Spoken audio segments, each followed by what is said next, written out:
Good morning, everyone. We'll just wait a couple of minutes to give everyone a chance to join us before we get started. So if you need to get a glass of water or get your fan a little bit closer, please feel free to do that.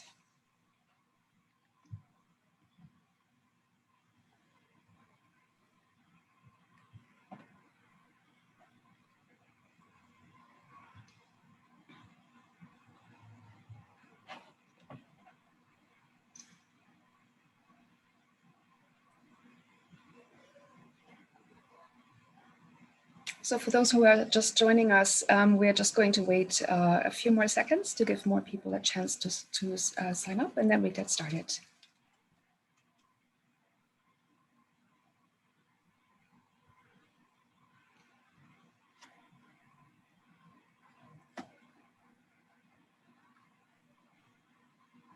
All right. Good morning, everyone, and welcome to our webinar on the final results of our research project, Newcomer Experiences of Inclusion. Thank you for taking the time to join us today. In this webinar, we'll be talking about the research that we have recently completed, and the presentation will take about 45 minutes, and we have an additional 15 minutes at the end for Q&A. And the next slide, please.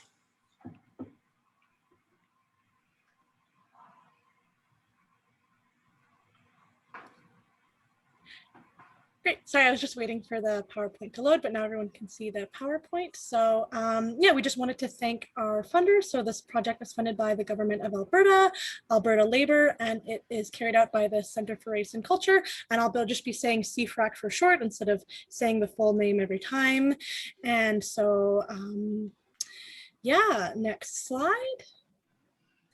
So we'd like to begin by acknowledging that the land that we gather on today is Treaty 6 territory. Even though it's virtual, this webinar is being held virtually. The research was taking place at the Centre for Race and Culture offices, which are located in Treaty 6 territory, traditional homelands for many Indigenous peoples, including the Nehio, Saulteaux, Niitsitapi, Métis, Dene, and Nakota. And with this acknowledgement, we pay our respects to the elders past and present who call this land home, and remind all of us gathered here today of our responsibilities that we have as treaty people to understand our shared colonial history and work together towards a just future that enriches all people. So at CFRAC, we try to go beyond the gesture of land acknowledgement and speak to the lasting impact of colonialism, which continues to restrict and limit the lives of Indigenous people in Canada.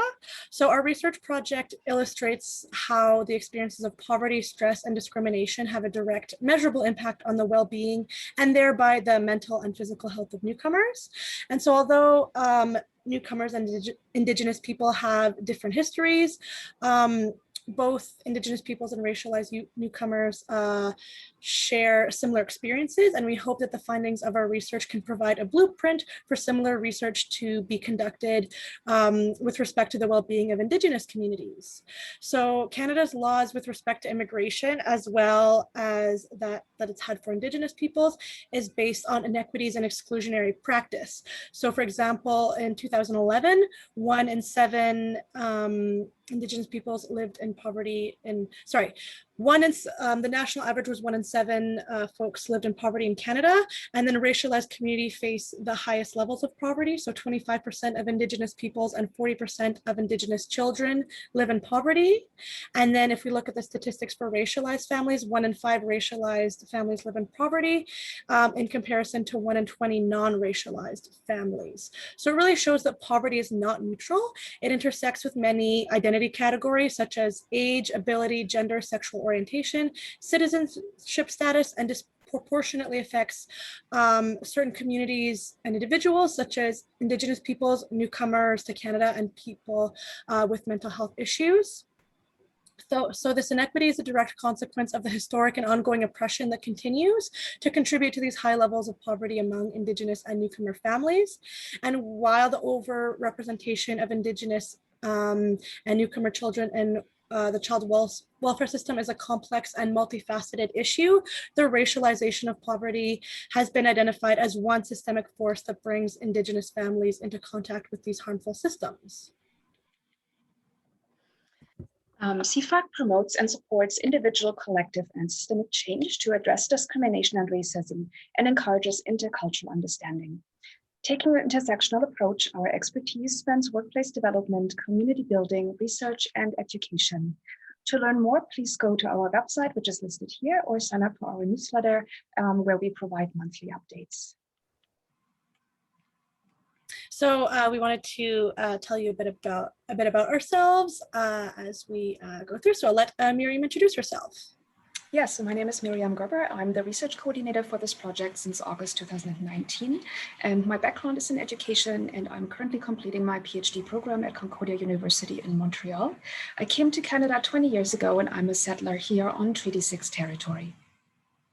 And my name is Rose-Eva Forgues-Jenkins, and I'm also a settler here on Treaty 6 territory. I've spent most of my life in Edmonton and Misquechiwaskagan, and I joined the Center for Race and Culture in March of 2018. I had previously worked on this project specifically as a research assistant, and then up until May 2019, well, I started in May 2019 up until October of 2020, and now I currently work at the Comité Franco-Queer de l'Ouest. And we also wanted to mention some other folks on the project. So Ellie Denavi, who's the Center for Race and Culture's executive director, who oversaw the project as the project manager. And we also wanted to thank CFRAC's former executive director, Vanessa DeConnick, who developed the original project proposal and who kindly agreed to work with us on the data analysis portion of this project. So yes, next slide. So in this webinar, we will cover the following points. So first of all, we will provide information on the background of the project and some of the key methodological elements. We will then give you a summary of our general findings and move on to more specific aspects, such as how do levels of income relate to personal well-being scores. We will then discuss what we learned about the use of services from our participants. And finally, we will provide recommendations based on our findings and the input we received from our participants. If you have any questions throughout this webinar, please write them down as we go along. So you can either post them into the Q&A function or the chat. And we have set aside about 15 minutes at the end of the presentation to answer any questions you may have. So this is the slide where we wanted to say thank you to all the amazing organizations and agencies that have helped us conduct our research. So we would not be able to do our research without our connections in the community, and we would like to take this opportunity to thank them specifically. So without your enthusiasm and support, we would not be able to undertake this research. And of course, we also want to say a huge thank you to our research participants who took the time to complete the online survey, as well as doing individual qualitative data collection and focus groups. So thank you so much to everyone who participated and who would sometimes without even the gift card, and some people wouldn't claim their gift card. So that was very touching for us to know that folks just really wanted to donate their time and information to us. So we really appreciate it. And so just to give you a highlight of what the project itself looks like. So the Understanding Newcomers Experiences of Inclusion, it's a 2-year community-based project that was funded by the government of Alberta. And the project was to examine newcomers' experiences of settlement, integration, and inclusion, and how these factors impact well-being. So our aim was to find solutions to challenges faced by newcomers to Canada regarding settlement and integration, and existing knowledge of newcomer settlement experiences and well-being was mostly from the perspective of service providers, and little research was done to capture the perspective of newcomers themselves that were using the different programs that were offered. So our research project really was looking to fill the gap created by creating a new qualitative and quantitative knowledge of newcomer settlement experiences and personal well-being in Alberta. So that's why we had both the quantitative, so the survey portion, as well as the qualitative, the focus groups. And then So one question that really stood out to us and that we really thought about a lot was when we created these surveys was how to collect race-based data. So when we began the study, it was in November 2019. It was prior to the pandemic and the protests against racial injustices, which took place during the summer of 2020. And so the collection of race-based data in the Canadian context was not common before this. And so we really struggled with the question of how do you ask the question, how do you ask participants to talk about their race and, you know, identify themselves in a way that feels appropriate? It's a very challenging question. So yeah, we were wondering whether we should include it up, but we thought it's really important to gather this race-based data. And so the way that we approached this question was to ask survey participants if they identified themselves as a member of a visible or racial minority. So this way we could separate our data into racialized individuals and non-racialized individuals to see the impact that race plays when it comes to the data. So ultimately, our findings clearly indicate the importance of collecting race-based data. This has been further underscored by the vastly different outcomes and experiences of racialized individuals during the pandemic, which clearly indicates that the lived realities of being a racialized individual has a fundamental impact on a person's emotional, mental, and physical well-being because they're operating in a society which there are systems surrounding them. And so while, you know, this was a challenge to know how to do this the right way, ultimately, it's difficult to collect this data, but it's very necessary. And we really encourage anyone that's collecting data to make sure to collect race-based data as well. So we created our online survey after a review of gray and academic literature, and we went live in November 2019. We also added translations such as Cantonese, Punjabi, French, and Spanish, and we conducted a first set of interviews and focus groups between January and March 2020. And then we moved all interviews and groups online as a result of the pandemic. We completed our data collection by the end of September 2020 and completed a last set of interviews with settlement workers on the experiences of their clients with the pandemic between January and March 2021. In total, we collected over 2,000 online surveys, and of those, almost 1,300 surveys are valid. And from the data of these surveys, we conducted our analysis. This outcome is excellent and indicates a success rate of 65%. Usually the success rate of online surveys is particularly low and often between 5 to 30%. We found that offering an incentive to every survey participant rather than offering a reward in a lottery style manner motivated many participants to complete the survey. However, it needs to be said that this approach also requires a careful screening of survey submissions to ensure that only the valid surveys are counted and only the valid participants actually receive the gift cards. Next slide, please.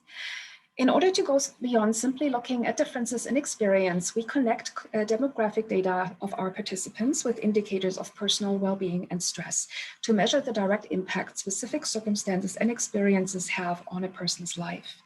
What is personal well-being? Why is it significant? And how do we measure personal well-being in this study specifically?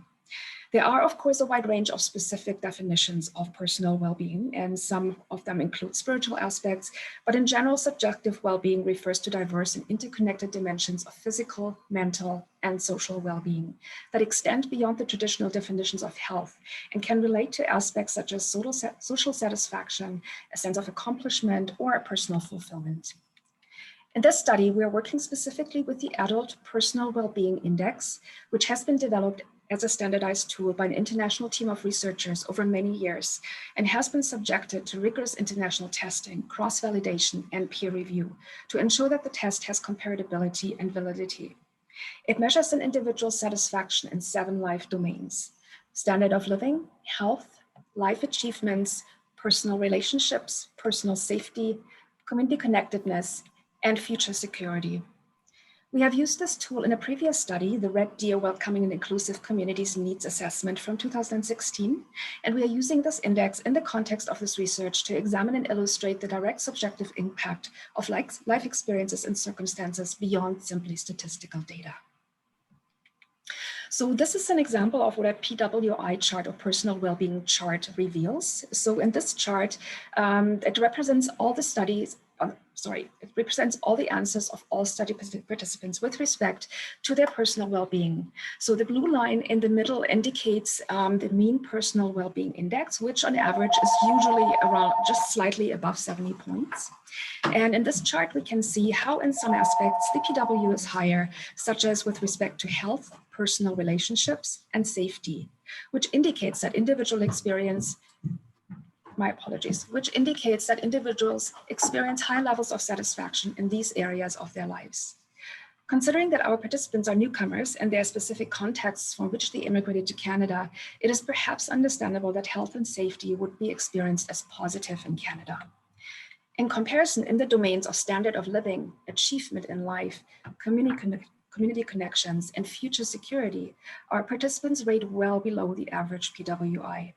So what does that suggest? So if we consider the economic setbacks and disappointment of many newcomers who came to Canada for better opportunities as well as their isolation, it is not surprising that these are the domains in which our participants experience the lowest level of satisfaction.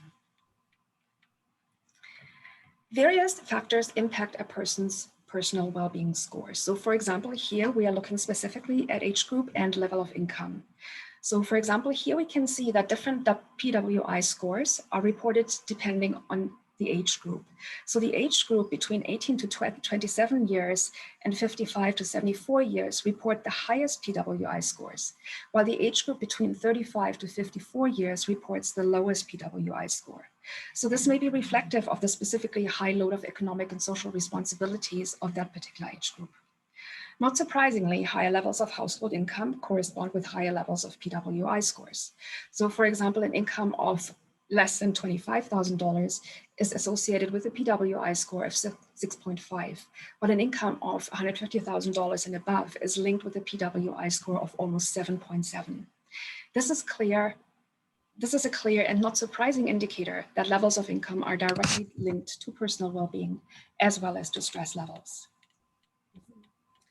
Yeah, so as I was saying before, we made sure on the survey to include data for racialized individuals versus non-racialized individuals. I'll need you to go back to the slide 13, please, the slide around. Thank you so much for staying there.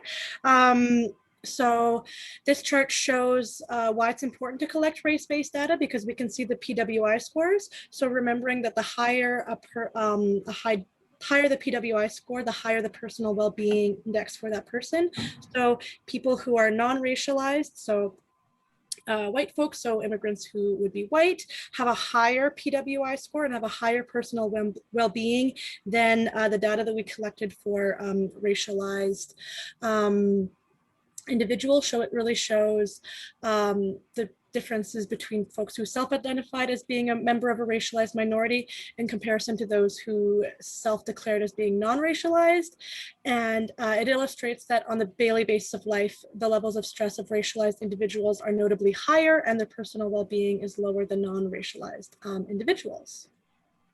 And so here, this is the demographic data. So as part of our survey, we had the PWI questions, and before that we had just demographic questions to know who our participants were. So this could give us that data as well. So if you look at the overall people that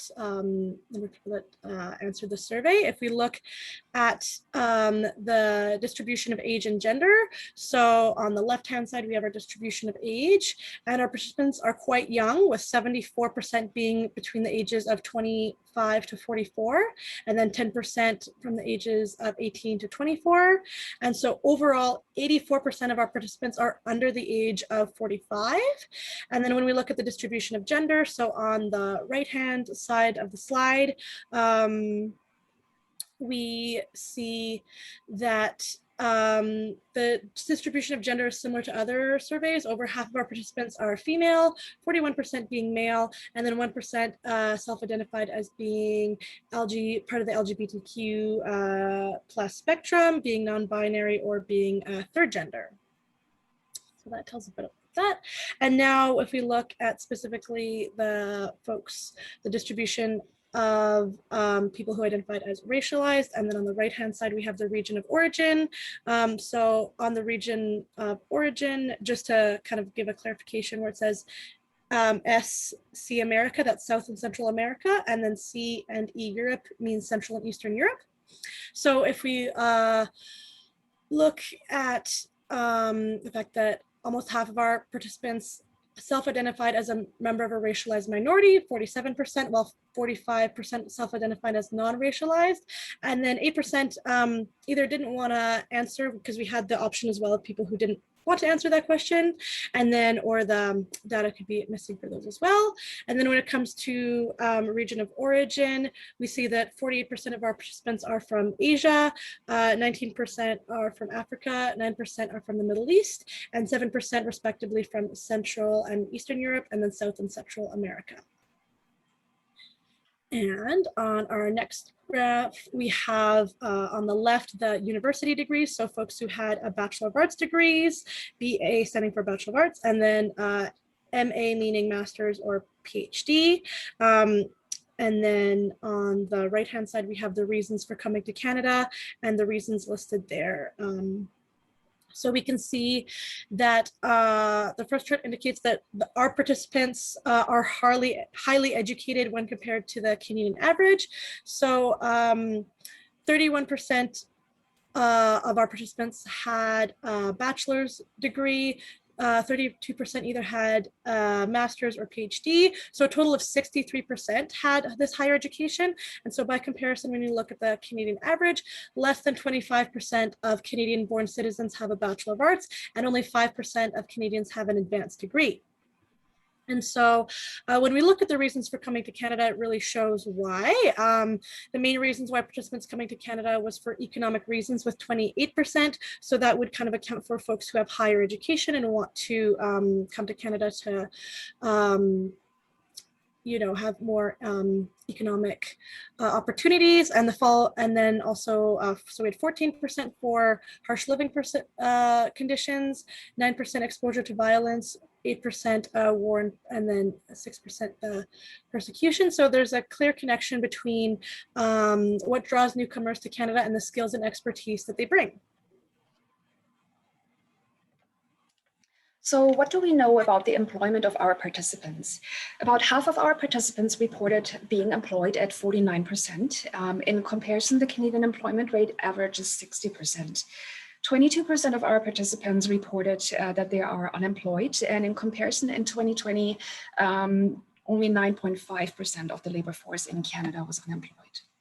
Of those who were employed, 40% reported being employed full-time. By comparison, 82% of the Canadian labor force are employed full-time.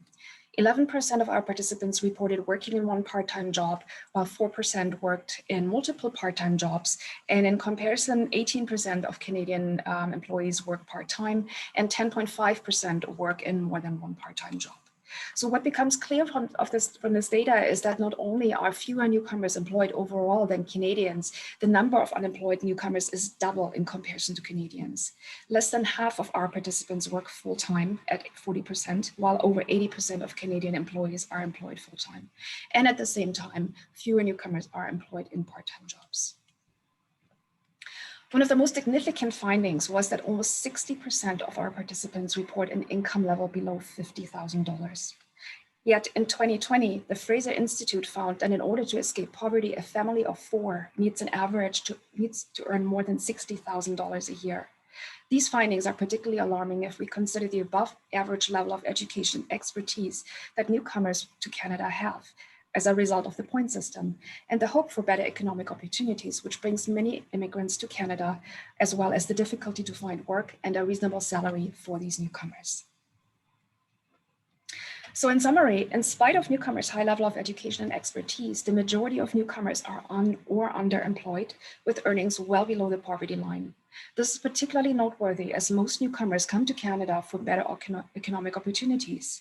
So if we add the PWI scores and stress levels to these circumstances, we can understand how external stressors such as level of income or lack of satisfactory employment impacts a person's well-being and may have potentially detrimental effects on the long-term well-being and health of newcomers.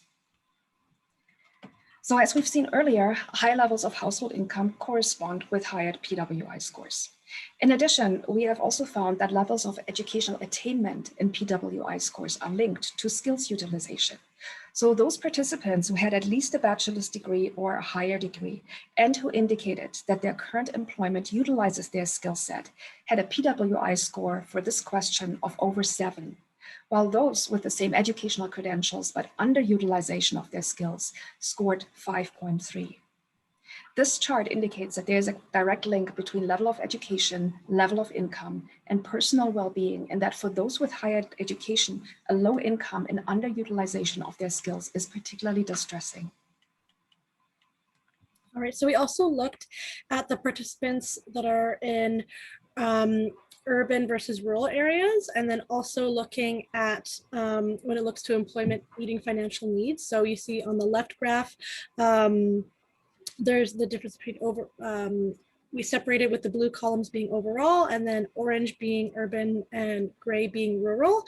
And then looking at, specifically we had questions on the survey about whether the employment was meeting people's financial needs. So people saying either, yes, I'm earning enough, or no, I'm financially struggling. It does not apply if folks, for example, were retired or were not working at the time, etc. And then we, on the right-hand graph, we had also the skills utilization in urban versus rural. So some of the most notable differences that we found concerning employment and income was that 31% of urban participants had less than 25%, earned less than 25%. That's a yearly income, $25,000 as their yearly income, while rural participants appear to be concentrated around the 35,000 to 75,000 income group. So that's 45% of them were in that category. And then more rural participants were employed than urban participants. So 68% of rural participants versus 46% of urban participants. And then 12% of rural participants were self-employed compared to 4% in urban populations. So more rural residents were employed full-time compared to urban participants, so 66% versus 35%. And then a greater portion of rural dwellers reported that they were earning enough compared, so 45% of rural newcomers living in rural areas, 45% said they were earning enough, compared to folks living in urban areas, which had 26% that were saying they were earning enough. So around 60% of rural dwellers reported that their current employment utilized their skills, compared with 35% of urban dwellers. So that was an important question of people who might be working and they might be employed, but does it really utilize their skills? So again, looking at those folks with those very high degrees of either having a master's or a PhD, are they using that? And we found that there was more folks who were using that in the rural settings of 60%. And so overall, this indicates that with respect to employment and financial needs, newcomers in rural areas seem to earn enough and utilize their skills significantly more than their urban counterparts. And so the differences between self-reported racialized and non-racialized participants. So we were again looking at the people who were seeking employment versus people who were employed and who either had part-time but multiple part-time jobs, maybe just one part-time job versus full-time jobs. So we were really interested in looking at the racialized versus the non-racialized folks when it came to this. So that's why the racialized is in blue and the non-racialized is in orange, so you can see those differences. So we found that a greater proportion of racialized respondents reported that they were employed, so 51% versus 47%, and also had full-time employment, that's 40% versus 39%. Which these are, I mean, 40 versus 39 is a small percentage, but when you look at the amount of people that responded to the survey, this is actually it represents a quite large and a significant number of folks who are currently looking for that. And then more racialized individuals are employed with part-time in one job versus multiple jobs. So we can see that that's a 3% versus 3%.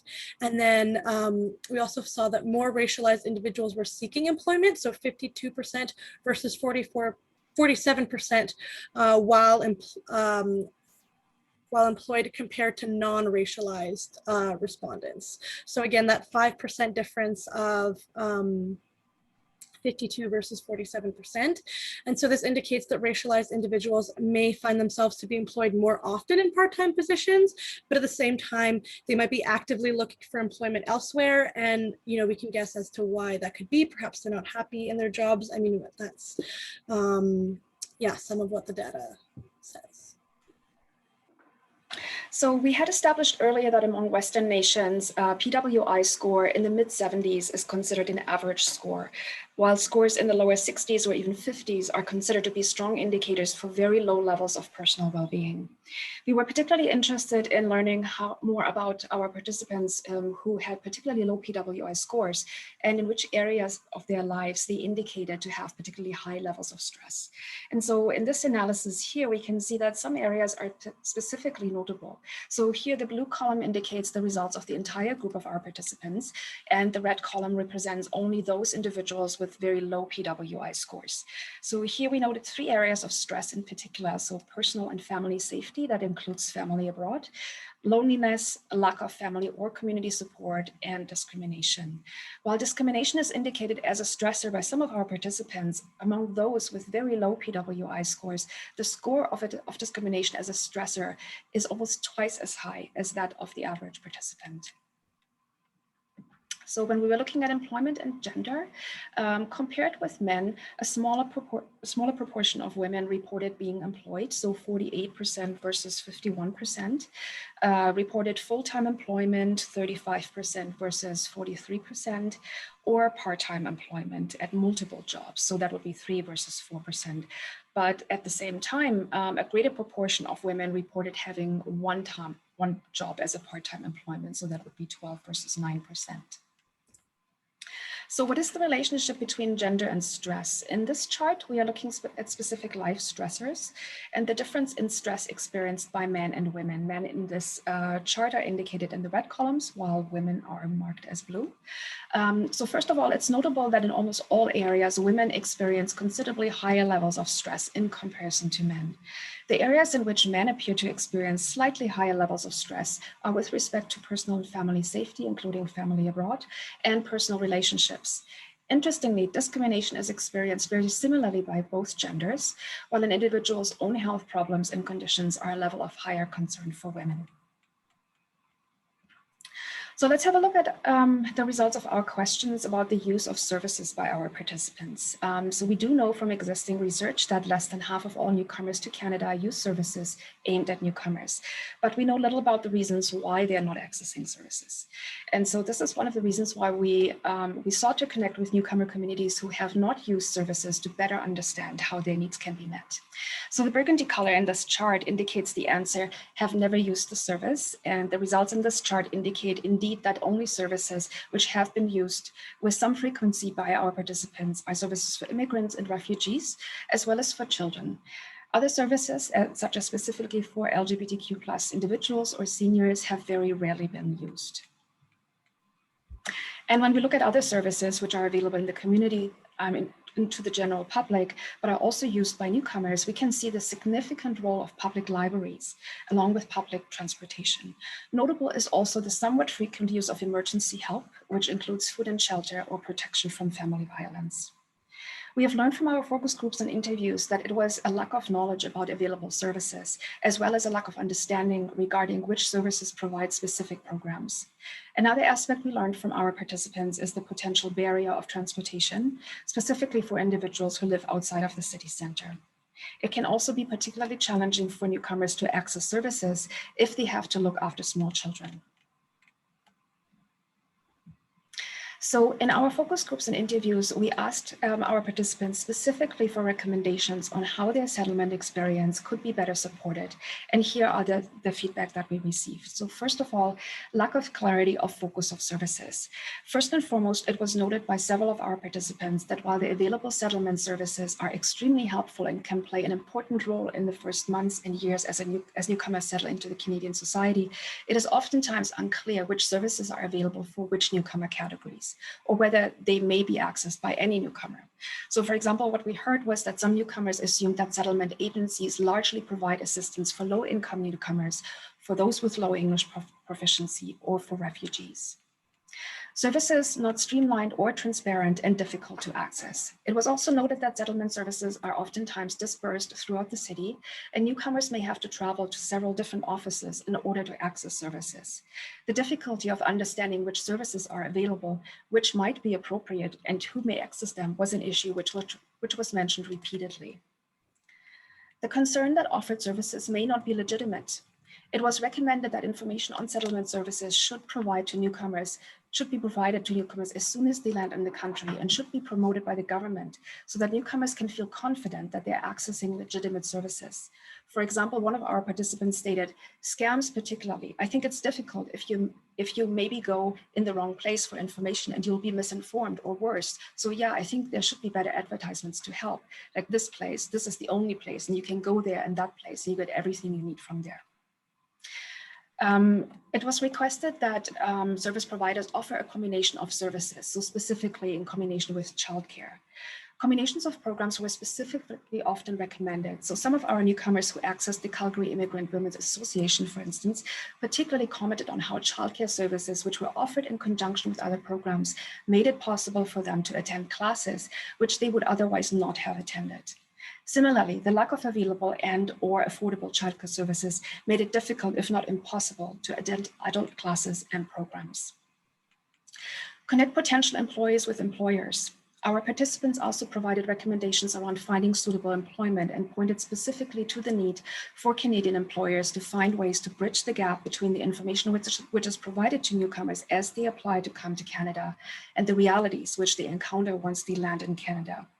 In addition to their high level of education as well as expertise, newcomers are highly motivated and are willing to accept a lower grade pay, an internship, or having to undergo additional tests in order to prove their abilities.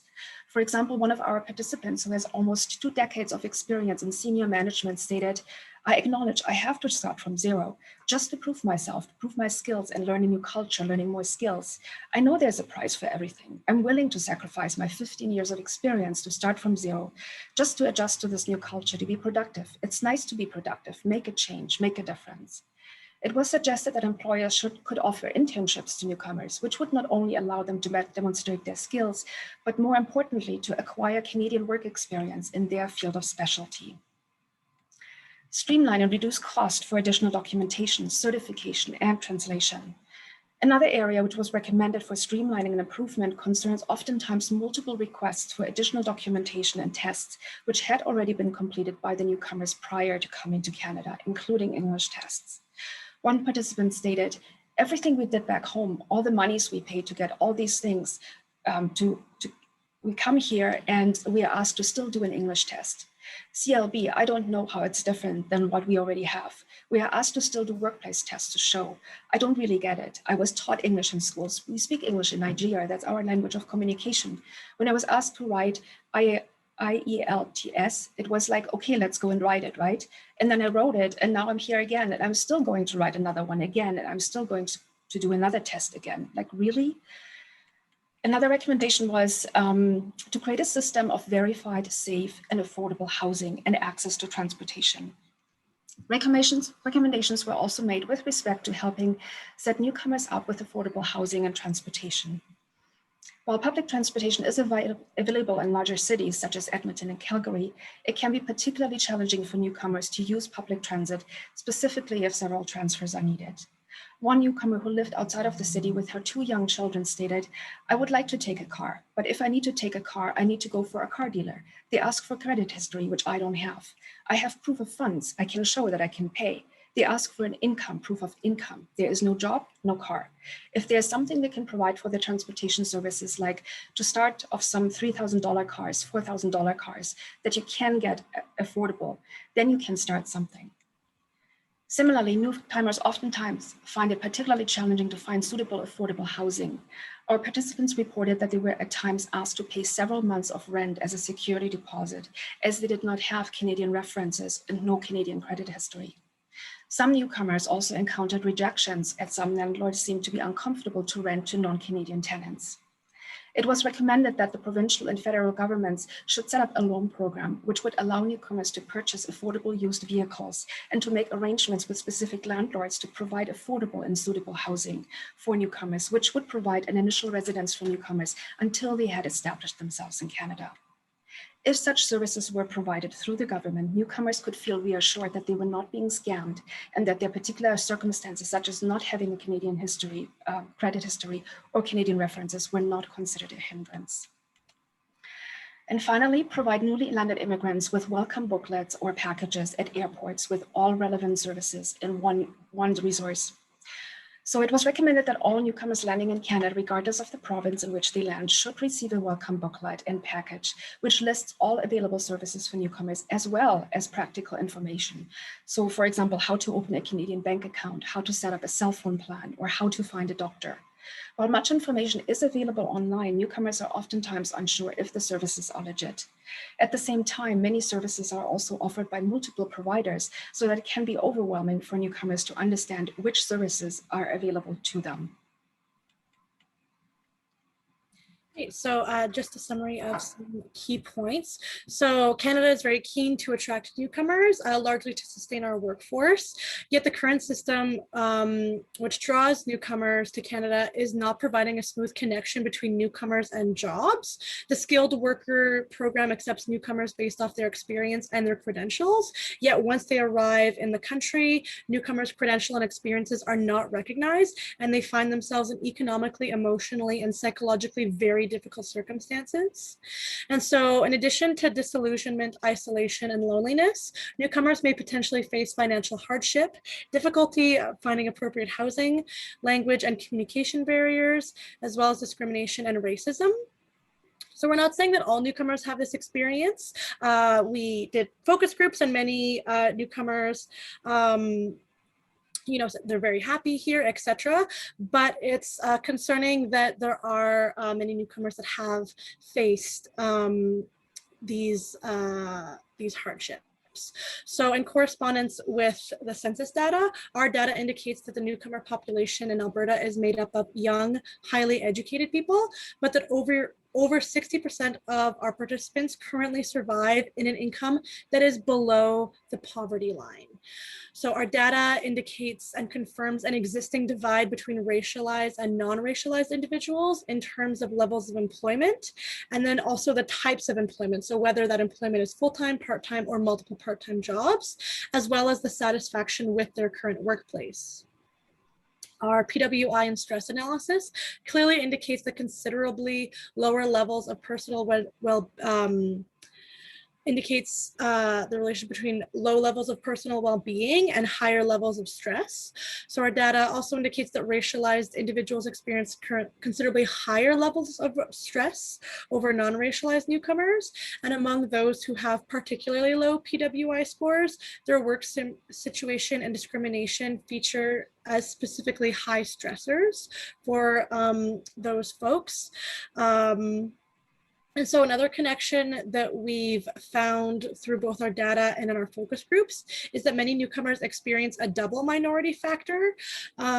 So this factor being newcomers who, for example, could be part of a gender or sexual minority population, may face hardships in the wider Albertan context for being a newcomer. And while other newcomers may turn to their own ethnocultural communities for support, these newcomers may face discrimination because of their sexual or gender minority status within their own ethnocultural communities. So they don't have that same access to acceptance within those communities that other newcomers have. Yeah, so next slide. And so just a review of this webinar. So in this webinar, we situated our research project in the broader body of research on newcomers in Canada. And our project has created new data which illustrates the impact of specific identity markers in combination with other factors on individuals' well-being. So in addition, by making the decision to collect race-based data by asking participants to self-declare as a member of a racial minority or not. So our study generates new insight into the vastly different experiences of racialized individuals in comparison to non-racialized individuals. And we would also like to take this as an opportunity to briefly return to our previous point on the disproportionate poverty rates among Indigenous peoples and how in our research project, we highlighted the difference between the PWI scores of racialized versus non-racialized newcomers and saw differences not only in PWI scores overall, but also specifically with respect to stress and employment. So this points to experiences of racialized newcomers in the employment sector, which may or may not include racism and discrimination, and how we could potentially use this data to explore this research with other minority groups as well. So now we have 15 minutes of question and answer. So thank you so much to everyone that's already been posting your questions in the chat box. And so we'll take that time to answer those there. And also just to add, we will have a final report available, which will be likely published in about a month or so. If you would like to receive a copy of the report, it will be available on our website, but also please feel free to send an email to info@cfrag.com, and we can ensure that you will receive a PDF copy of the report and all of the findings. So if yeah, so I can read out the first question. So the first question is to talk about the citing the sources of the research for the racialized community and poverty. So that was the graph specifically when you talked about, oh yeah, that question.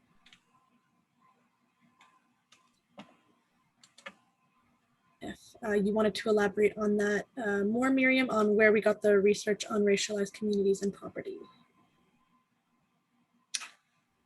I'm sorry, could that question be repeated, please? Yeah, so it's asking to cite the sources on the research for racialized communities and poverty.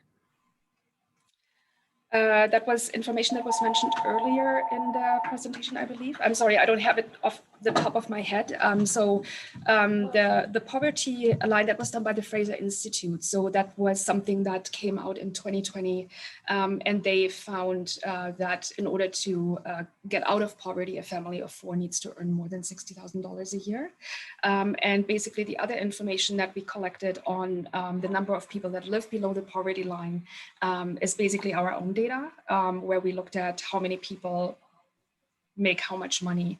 And so those were our findings, that a significantly large number of people live below the poverty line. I don't know if that answers your question. If not, please feel free to let me know.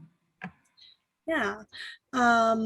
And so the next question is, how did we reach out to our participants? How did you, specifically, they said, how did you reach out to your participants? Were they reluctant to participate? I can speak to that a little bit. So that's why we talked about a lot of times when researchers want to give an incentive, they say, oh, maybe one in every 50 participants have the chance of winning a gift card. But we thought to make it, to ensure that everybody that participated was able to receive a compensation. We made it so that everybody who did the survey received a $10 gift card to Tim Hortons. Yeah, so we found that offering incentives really was a motivator for people, rather than offering sort of like a lottery system. And then also, especially for participation in the focus groups. So while we were able to do in-person focus groups, we also provided catering. We went specifically to community centers so that we were in centralized areas where newcomers are already familiar with the environment. Of course, the bigger challenge is to reach those newcomers who are not accessing the services.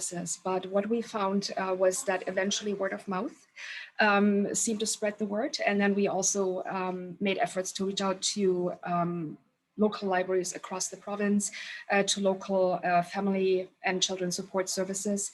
And then people knew about families that were living in the community, but that were not necessarily accessing settlement services. And so that really also helped. So for anybody who wants to do outreach in, across a province and also to connect more with rural communities, I would strongly suggest to connect with local services. So something like public libraries or community centers, because those are the places that are actually frequented and used by the majority of newcomers, regardless of whether they're accessing settlement services. Yeah, thank you. So another question was someone saying, to clarify the point that 60% of immigrants with university degrees have master's degree or higher education. No, it's 60% in total have a university degree, and then it was split almost in half, where 30-something% have a bachelor's degree, and then the other roughly 30% have a master's and a PhD degree. But in total, around 60% of our participants have a university education, a completed university education, yes. Mm-hmm. Yeah, I think that's what maybe this person was also saying. They said 60% of immigrants with university degrees who are 30% of immigrants have master's degree or higher. So yes, that is something that, thank you for asking that clarifying question.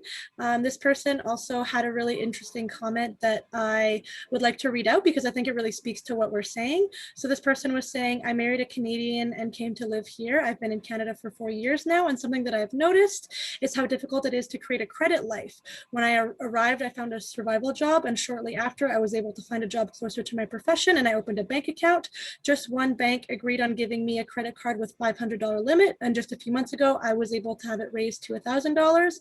Every month I fully pay my credit card, so I do not understand how to help myself to improve or make that credit life going faster. I've been lucky because to buy a car, I've been able to use my husband's credit, but I do not know how other immigrants do it. That basically sums up what we've also heard from our participants in interviews and focus groups. So clearly, even if you're following all the right steps and you're submitting all the documentation that is required, there's still invisible barriers in place where newcomers don't have the information on how to overcome those barriers. Mm-hmm. Yeah, no, thank you so much for sharing. That really illustrates, yeah, those barriers that, and sometimes, like as myself doing this research as someone who is Canadian born, you know, I knew that many newcomers face these problems, but really seeing how really every step of the way, there's so many, you know, what we don't think about when we, for myself as a Canadian born person going out and creating a bank account, for example, that's something I don't really have to think about. But then we really see that for a newcomer, there's all these barriers in place. So I appreciate you sharing that. And so someone else asked, was there any comparative analysis that measured participants' well-being prior to COVID and during COVID? No, unfortunately, that was not a possibility, just simply for the reason that we made sure that we protected the anonymity of our participants. So something that was very important to us also when we were collecting the data in the surveys was that there were no questions asked that could in any way, shape, or form identify a person's identity, and the same in our focus groups. So we asked people to use false names. We also, the questions that we asked sometimes were more broader. So for example, we didn't ask about from which country were you from. We asked for which region are you from, for instance, to provide enough or to prevent identifying people. So in order for us to collect pre and post COVID data from the very same people, that would have been at odds with our intent to protect people's anonymity. It would have definitely been very valuable to collect that data, absolutely. But no, the reason for that is just simply because it was one of our decisions that we've made.